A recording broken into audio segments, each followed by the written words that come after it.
As een van die leiers in landboumasjinerie, natuurlik is dit glad nie verbasend dat ons by Lemken staan vandag nie. Ons is by Kaap Nampo. Karel, die besturende direkteur, staan hier langs my. Hy gaan vir ons bietjie meer vertel van die Karat 10. Karel, baie dankie dat julle tyd gemaak het vir ons. Dit is altyd lekker hier so by julle. Dankie. Ja, so die Karat 10 wat ons hier aan my linkerkant staan, vervang ons ou staatmaker Karat 9 en ek sal graag net die geleentheid gebruik om 'n paar verskille vir jou uit te wys tussen die Karat 9 en die Karat 10. Asseblief. Goed, in eerste instansie is die tande nog steeds gespaseer of geplaas op 3 balke. Presies dieselfde as die Karat 9. Op die Karat 9 was die tandspasiering tussen 27 en 29 cm gewees, die inlynspasiering. Op die Karat 10 is dit vir masjiene kleiner as 4 meter, 31 cm en masjiene bo 4 meter 30 cm. 'n Groot verandering het verder plaasgevind met die bekendstelling van die ster disks wat ons het aan die agterkant op die Karat 10.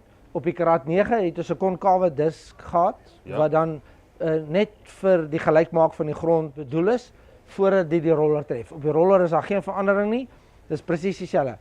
'n Baie groot verandering het wel ingekom by die karats wat ons sleep, so die KUI karat.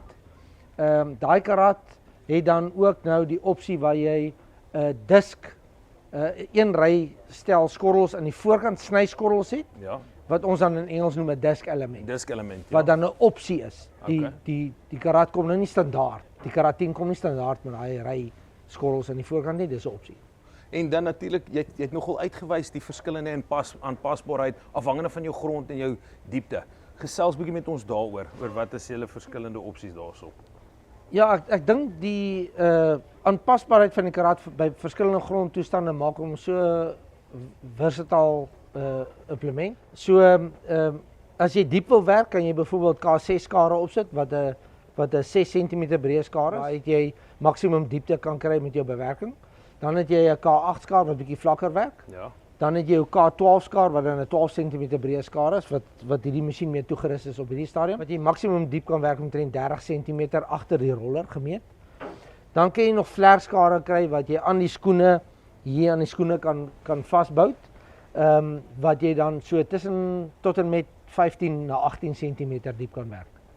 Wel, Nampo-gangers, vir die van julle wat nie so gelukkig is om by Nampo Kaap te wees nie, gaan kyk gerus op die digitale platform by Lemken. Alles is te sien daarso. Julle moet asseblief met Karel en sy span kom gesels om kyk gerus na die Karat 10 en natuurlik julle het ook die Ruben 12 hierso wat te sien is en ons almal ken hom baie goed. Karel, baie dankie vir julle tyd. Ons gaan nog 'n bietjie so rondkuier.